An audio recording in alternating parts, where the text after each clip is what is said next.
Hey friends, welcome back to my channel. I'm Hannah. Here we talk about chronic illness, books and life in Amsterdam. I'm back with another one of my radar videos, which is where I share with you all the upcoming releases, or mostly the books that have just come out, that I think would be of interest to you. If you like my reading taste, you might like a lot of these. We do literary fiction, translated fiction, memoirs and interesting non-fiction. So let's get right ahead. September is often a bumper release month for popular authors, and this year is no different. We have a lot of new books coming out. Some of them I won't be covering because they're not of personal interest to me, but I know like Elizabeth Stroud has a new book, and there's quite a few other popular authors, but one I will be picking up is the new Sally Rooney. Love her, hate her, however you feel about her, I am a Sally Rooney fan. I enjoy her work a lot, and I like my little ritual of going on release day down to my local bookstore here in Amsterdam and buying the export paperback copy, so I get the best of both worlds to read it quickly, but it's also nice and comfy too. So her newest book, I'm sure you've seen everywhere, also has my favourite colour on the cover. This is Intermezzo, and it's a story of two brothers, and it talks a lot about chess. And one thing about me, I love books about sports that I don't know much about or have any sort of personal attachment to, but if an author can convince me that's interesting, I will keep reading. For example, Kick the Latch and by Catherine Scallon, and a book I just read recently had a box set in it, and interesting to me. So this is two brothers, Peter and Ivan. Peter is a Dublin lawyer in his 30s, successful, competent and apparently unassailable. In the wake of their father's death, he's medicating himself to sleep and struggling to manage his relationship with two women, his enduring first love, Sylvia, and Naomi, a college student for whom life is a long joke. Ivan is a 22-year-old competitive chess player. He's always seen himself as socially awkward, a loner, an antithesis of his older, glib brother. Now, in the early weeks of his bereavement, he meets Margaret, an older woman emerging from her own turbulent past, and suddenly their lives become rapidly and intensely intertwined. For two grieving brothers and the people that love them, this is a new interlude, a period of desire, despair and possibility. Sally Rooney does interpersonal relationships really well, and I love the way she writes complicated characters, and I think this one will be no different. So I look forward to reading it and hopefully talking to lots of you about it too. Another favourite author of mine that I feel like is maybe not on as many people's radar is a new book by Vigdis Hjorth, I think. She's a Scandinavian writer, and her work is often translated. This is called If Only. I love the cover. Her book is Mother Dead. It is one of my favourite books of all time, and this follows a young woman who married in her early 20s and had two children. It is winter, January, and minus 14 degrees. The frost around the parked car and around the spruces. The mailbox on its post but high in the sky is blue, clear, and the sun has come back. She's written in her diary that she's waiting for the heartbreak that will turn her into her true self, but she has an impending sense of doom or possibly her own death. So opens the new groundbreaking novel translated from 2001, which melds the yearning dune potency of Annie Ernaux's simple passion with the scale and force of Anna Karenina. It asks, can passion be mistaken for love? And proceeds to document the destruction of a decade defined by the misconstruction. Such a misconstruction that can yield on a life. So this is an older book of hers being recently translated, and I'm really excited to read it. Okay, another author that lots of you might be familiar with, I'm not going to butcher her name, it's Olga Tokarczuk, I think. She's a Polish writer who famously wrote Drive Your Plough Over the Bones of the Dead, which is a book I really enjoyed, and enjoyed also watching the play of in London when it came. I didn't read her book that came out after that one, which was that great big tome, although it does sound interesting to me because people say it's really quite culty, but also very like 15th century religious perhaps. But this is blurbed as a health resort horror story, which I'm very fascinated by. So this says, in September 1913, a student suffering from tuberculosis arrives at Wilhelm Optis Gasthaus for Gentlemen, a health resort which is in now Western Poland. Every day, the residents gather in the dining room to imbibe a hallucinogenic local liqueur, to obsess over money and status and discuss the issue of the day. Will there be war, monarchy, democracy? Do devils exist, and are women inferior? Meanwhile, disturbing things happen in the guest house and its surrounding. As stories of shocking events in the nearby Highlands reach the men, a sense of dread builds. and if there's something she can do so well, it is dread and creepy atmosphere. Someone or something is watching them and attempting to infiltrate their world. Little does the student realise as he attempts to unravel the truth within himself and the mystery of the sinister forces that he has already chosen as their next target. It says it blends horror, comedy, folklore, and feminist parable, which does sound fascinating to me. Not really that keen on like the eve of the World War setting, but sanatoriums from the last century and those kinds of health resorts that were common in Western Europe I do find really interesting, so the setting on this one could be of interest. Next up is Munich by David Peace, which is a book I think I'll probably end up picking up or just sending to my boyfriend to get, because it is a football novel, which they are few and far between, good ones at least. But again, if there is a sporty book like Ashley Hickson Loven's fictionalized memoir that can really get me to enjoy something that I'm not a huge football person, then I will give it a go. And David Peace wrote probably one of the most famous football novels of all time, which is The Damned United. But this book focuses on the Munich disaster, which was an infamous plane crash in the late 1950s where a number of the Manchester United team died. And it's sort of one of those football tragedies alongside like Hillsborough that is like commonly talked about. So it says, this far, 21 of the passengers died instantly, 4 were left fighting for their life and 6 were critically injured. 24 hours later, Jimmy Murphy, the assistant manager, faced the press at the hospital. How Manchester United rose again, the crash, its aftermath, those who survived and those who did not, how it changed football, changed Britain, a novel of tragedy but also of hope. So it's a long book, I've seen it in the shop, it's pretty chunky, but I think it could be, if well written, really sort of involved and fascinating. So this was published at the start of September by Faber. Okay, another book that is hot on everyone's lips, I will say, because it is long listed. The shortlist just came out when I'm recording this. I think this made the shortlist as well. This is Creation Lake by Rachel Kushner.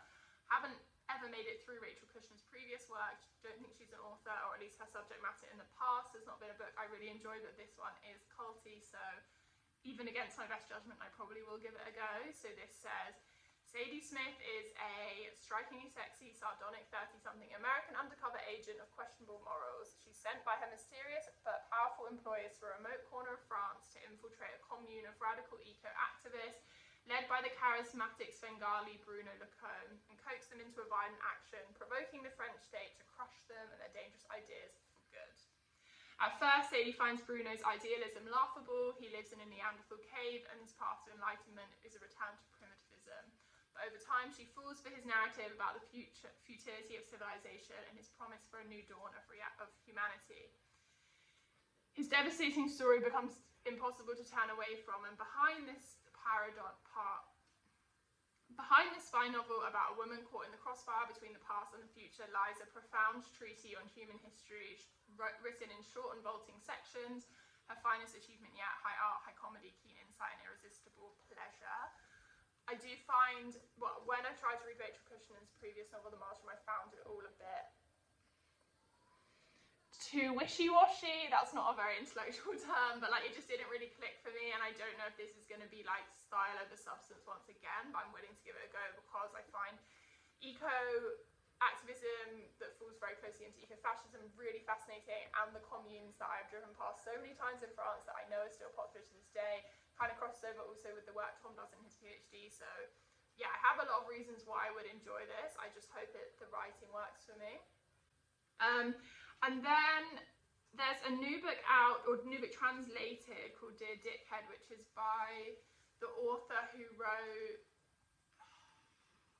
King Kong Theory, which is like a very famous feminist text I have read that is I didn't agree with all of it, but it was a really interesting read, and I think the feminism that comes out of France of like the end of the last century and of now, yeah, is really fascinating to read about. But this, her whole thing is like all about misandry basically. So this is her first translated novel, published by Quercus, and it's titled Dear Dickhead. I read a piece you posted on Insta. You're like a pigeon shitting on my shoulder as you flat past. It's shitty and unpleasant. Congratulations, you've had your 15 minutes of fame. You want proof? Here I am writing to you.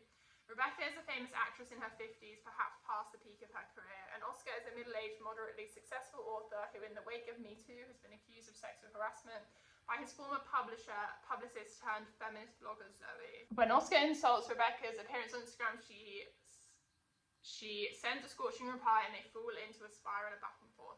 In these emails, they vie for the last word, finding common ground in their experience of addiction, assessing a changing world as COVID locks down Paris, and reluctantly begin to lean on one another. A novel of rage, irreverence, vulnerability, aging, gender, privilege, addiction, and consent. If this was written by anyone else, I would say, oh, that sounds a bit twee, but, and I don't always love email, like, modern email, sort of back and forth books, but I think this one could be interesting, so that is Dear Dickhead. Okay, a new book out by Chelsea B. I don't know if it's Beaker or Biker. I haven't read God Shot because one of my really close friends said it was like the worst cult novel they've ever read, so I didn't bother. But this new book from her sounds really interesting. This is called Mad Woman. An unexpected letter from her mother pulls Chloe back to a life she left behind in an explosive, thrilling new novel. Chloe has spent the last few years meticulously crafting a family life that looks nothing like the one she grew up in. She has a reliable husband, loving children, a stable home. So what if ignoring the stubborn tendrils of her traumatic past means racking up a little credit card debt or indulging in a light obsession with wellness? Clover's doing just fine, until she receives a letter from a women's prison in California that threatens to expose the violent past Clover's worked so hard to conceal. Soon she becomes entangled in a dangerous cat and mouse game with the people she thought she'd outrun. Bold, compassionate, and full of surprises, a story of violence, recovery, and a refusal to be defied by our worst experiences. So, yeah, I don't know. Sounds like I would like it, but haven't ever read her writing before, so who's to say? Okay, a new book out by Jamie Quattro. I did read, I'm looking to see if it's there, but I can't see it. The Fire Sermon. I did find it, which I liked, but I didn't love. I'm actually not sure why I still have it on my shelf. So it's not one I think I would go back to. I really like the cover of this one, though. It's published by Grove Atlantic on the 10th. Sorry if I'm bad at saying where to find these. This is a story of 2014 in the Lookout Mountain, Alabama. The prophet, a 70-year-old man who paints his visions, life off the grid, in a cabin near the Georgia border. While scrounging for materials at the local scrapyard, the prophet sees a car pull up in an abandoned gas station. In the back seat is a teenage girl with zip ties on her wrist. He realizes he must rescue her from her current life. Her name is Michael, and the prophet feels she's certain to be a messenger sent from God to take his end-time warnings to the White House. Michael finds herself in the prophet's remote art-filled cabin, and their uncertain dynamic evolves into a tender friendship. Oh, I really thought I was going to go a different way there, so I'm pleased it's not a hostage situation.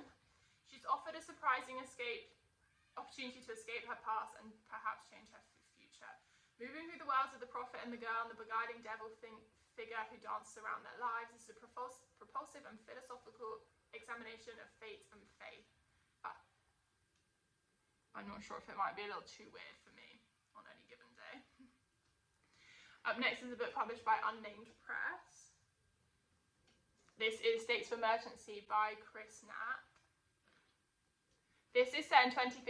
It says an American and his French wife undergo fertility treatment in Paris. They settle in to wait for the results as a heat wave paralyzes the city. I love a book set in a heat wave, I will tell you that, especially a heat wave in a city. Like books written about the 1978 London heat wave. Love. As the heat rises, a state of emergency is declared and tempest flare, cracking the foundations of their marriage. In the months that follow, they find themselves navigating the confluence of a world crisis and historical forces that affect the way they understand each other.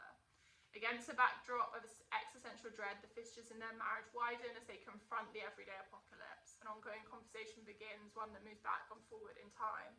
Swings between hope, despair, laughter and fury, all in an effort for reconciliation. How will their conflicting ideas about how to build a good life and how to love each other survive in the face of a future that's collapsing before their eyes? So I think this is, I'm going to say a book about climate crisis, but I can't be for sure.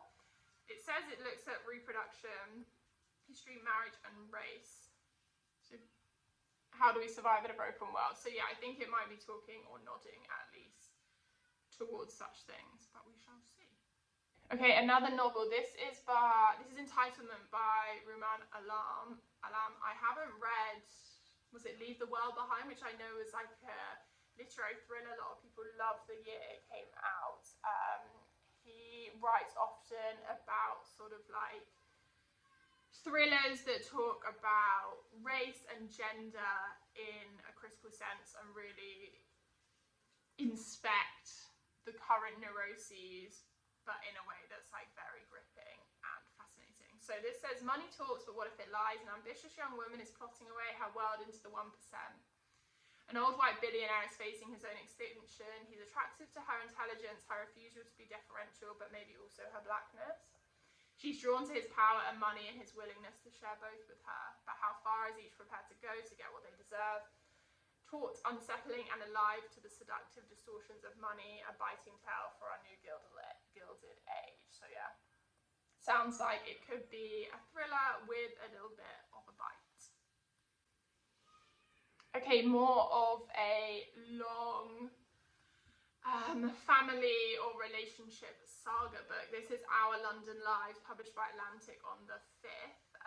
This says, in 1979, in the vast, unforgiving London, two Irish outsiders seek refuge and find each other. Millie, a teenage runaway, and Pip, a young boxer full of anger who's trying to drink it all away. Over the decades, their lives follow different paths, interweaving from time to time, often in each other's sight, always on each other's mind, but yet rarely together.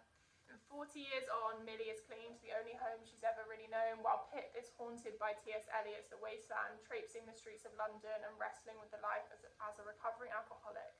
Between them perhaps uncrossable, the lies of unspoken span of their lives. Dark and brave, an epic tale of a rich and moving portrait of the changing city and an inquiry into loneliness and the nature of love.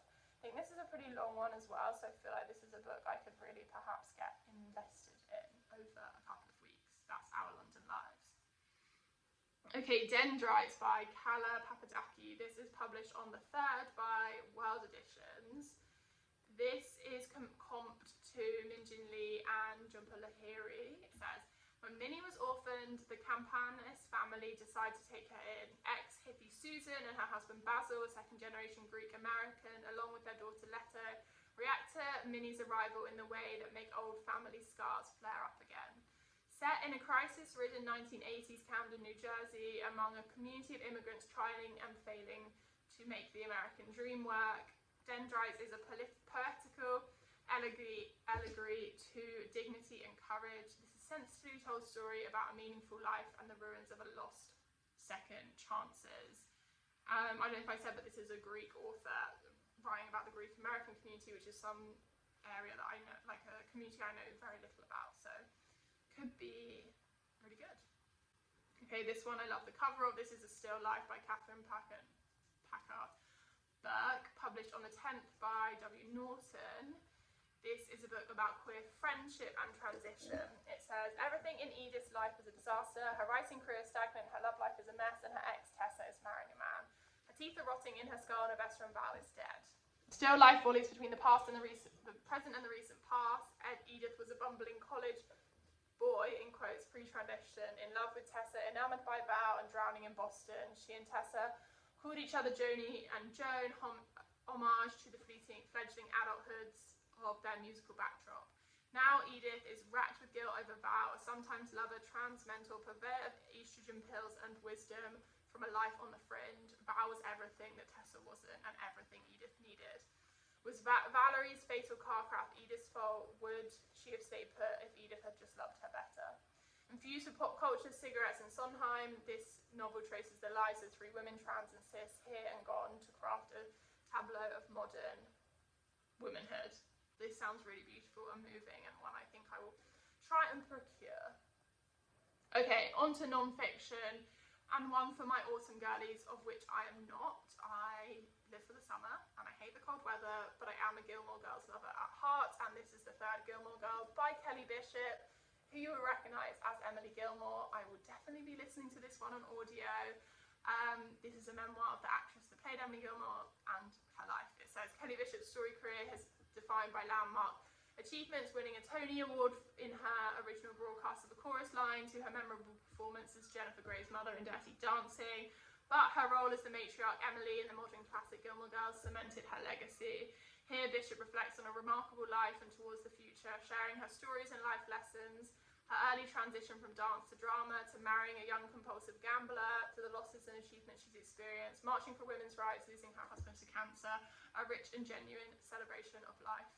I don't know if Kelly Bishop's going to teach me much, but I just want to hear her voice and hear her talk about her life, so one for you if you're also a Gilmore Girls lover. Okay, this is Submit, a memoir of the submissive everyone is talking about by Sonnet. I think this is an anonymous memoir. It is blurbed as, by day she's a powerful woman in the room, by night she hands that power over. A celebration of sexuality and desire, Submit is the memoir that everyone's talking about when the lights go down. Sonnet is a writer, a professional with a wide network of important people, athletic, creative and successful. She always remembers to send Christmas cards. She also likes to be caned, to be humiliated and to go into a room blindfold with 10 strangers and have them do whatever they like to her.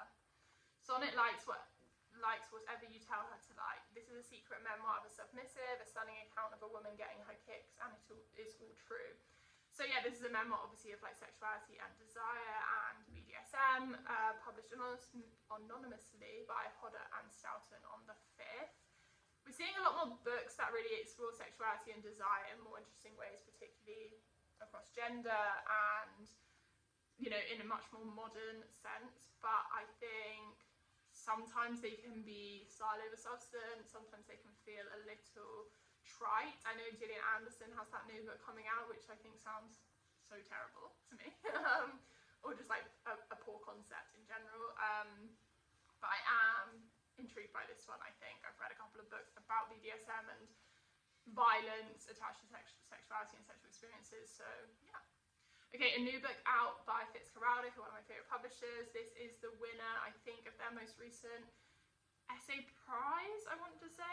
Perhaps not, but this is a book about illness and disability and grief. It's called Intervals by Marianne Brooker. It says it blends memoir, polemic and feminist philosophy to harness the political potential of grief to raise questions about choice, interdependence and end-of-care life. What makes a good death a good daughter? In 2009, in her 40s and a harsh wave of austerity on the horizon, Marianne Brooker's mother was diagnosed with primary progressive multiple sclerosis. She made a workshop of herself and her surroundings, combining creativity and activism in inventive ways, but her ability to work, to move, to live a life without pain began to diminish drastically. Determined to die in her own home on her own terms, she stopped eating and drinking in 2019. Here, Brooker reckons with the heartbreak, weaving her first and final memories with a study of doulas, living wills, and precarious economies of social hospice and funeral care. Blending memoir, polemic, I already said that, joining the ranks of Anne Boyer, Maggie Nelson, and Lola Olufemi to raise essential questions about choice, interdependence, and to imagine caring otherwise.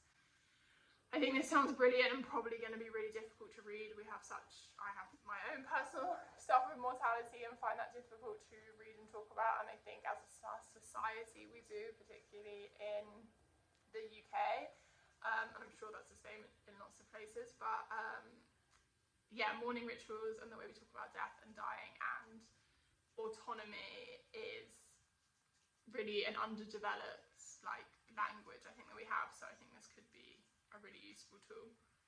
Okay, next up, I love the cover of this. This is The Strangers, and the byline is 5 Extraordinary Black Men and the Worlds That Made Them. This is published by Penguin on the 19th. This says, in the Western imagination, a black man is always a stranger, an outsider, foreigner, an intruder, or an alien. One who remains associated with their origins irrespective of how far they have travelled from. One who is not an individual by their own right, but a representation of a type. What performance is required for a person to survive in this condition, and what happens beneath the mask? In answer, Isham conjures the 5 voices from different men. Ira Aldridge, a 19th century actor and playwright. Matthew Henson, a polar explorer.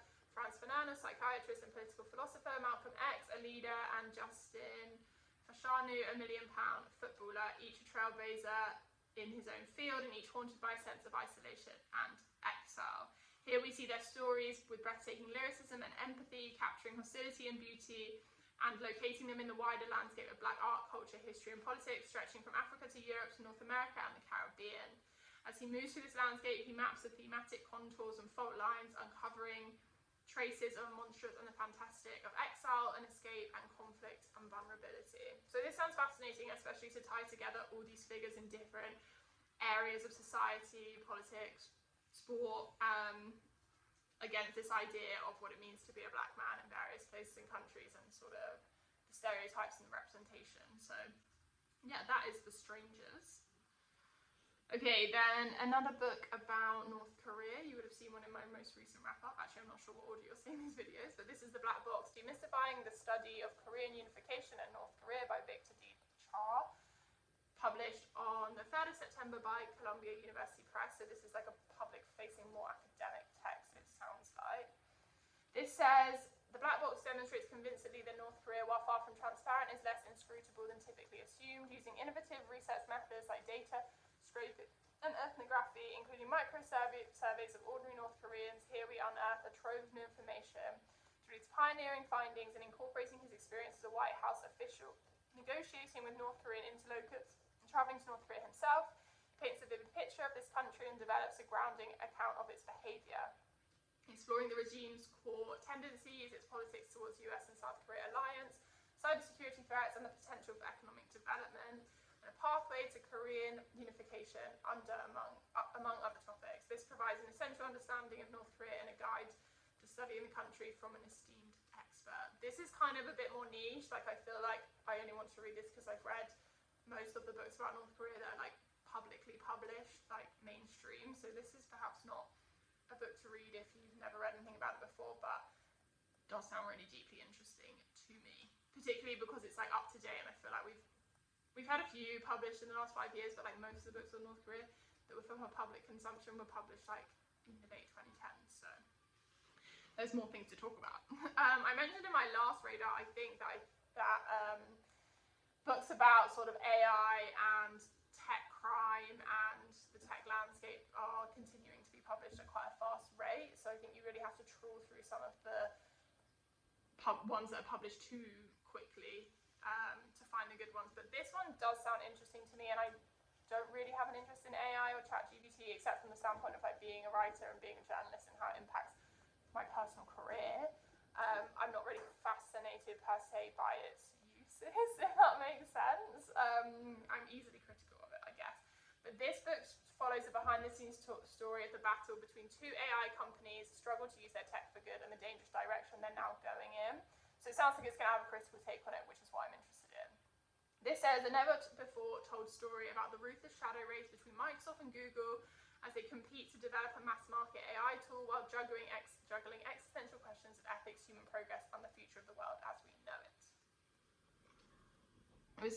When ChatGPT was released, the world changed overnight. Even as we all played with the new toy, a real danger was coming to light. That untested automations would undermine the way of life, insidiously sucking value out of our economy, replacing high-level creative jobs, and creating a new, terrifying era of disinformation. It was never meant to be this way. The founders of the two companies behind the most advanced AI in existence, OpenAI and DeepMind, started on their journeys to determine to solve humanity's greatest problems, but they couldn't develop their tech without huge amounts of money that Microsoft and Google were happy to pay in exchange for their most powerful seats at the table. From an award-winning journalist, Palmi Olson, Supremacy is an astonishing, untold story about the battle between these companies, their struggle, and featuring a cast of larger-than-life characters, Elon Musk, Larry Page, Peter Thiel. This is a story of manipulation, exploitation, secrecy, and relentless, ruthless human progress. So yeah, this sounds like it's going to take on some of those questions that many of us have. Probably one I listen to on audio. Okay, the penultimate book I have to talk to you about. This is Friendship First, From New Sparks to Chosen Family, How Our Friends Paved the Way for Lifelong Happiness. I think we're starting to see a wave of like semi-decent books on friendship that feel like sociologically grounded and critical of late-stage capitalism. I feel like previous to the last couple of years, the books published on friendship are quite sort of earnest and overly, I'm not sure, just like a bit naff, I guess. These ones feel like they take friendship, I guess, like more seriously and with more of that, like I say, anthropological or sociological view to it. So it says, voice notes, care packages, and hour-long phone calls, treasured traditions that go back decades. Our friendships touch and enrich every part of our lives. But in a world that's pushing us to improve our romantic relationships and work to understand our familial ones, we rarely stop to think about just friendship. Even as the science tells us that good platonic friendship can enrich and even lengthen our lives. Here is a book not so much about making friends as letting our actions in friendships reflect their vital importance. In her trademark style that's refreshingly down to earth and packed with insight,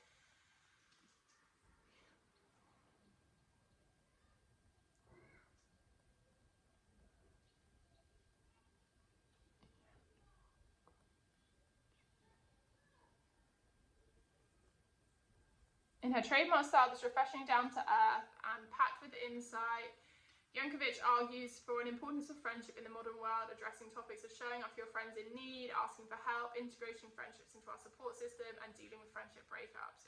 And scientific evidence in Friendship First helps create a roadmap to a happier life by finding our way back to those who matter most. Yeah, sounds like it could be good. Okay, one more book on white-collar crime tech industry stuff, which I should have paired with the last one, but my tabs got mixed up. This is Silicon, how the tech industry solves fake problems, hoards idle workers, and makes doomed bets with other people's money. This says the tech industry has a tendency to go wild. In Silicon, an industry insider decodes tech hysteria and explains why we all pay the price to it. You'll discover how tech investment became a blind hunt for pipe dreams, unicorns, and explosive growth, how shady incentives reward tech investors for burning their cash, and governments and central banks pour fuel on that fire, how the tech industries squander talent and well-intentioned fads help cover it up. This is from low interest rates to gigantic bubbles.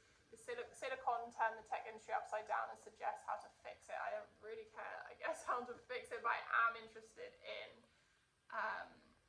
in the way it looks at all these different behind-the-scenes elements of the tech industry. Like when I read the book on WeWork, and it talked a lot about Silicon Valley and inflation of companies and being wanting to be a unicorn and investment and stuff like that. So could be good. So those are the books I have to share with you this month. Let me know any of them you're planning to read, and I will see you in the next video.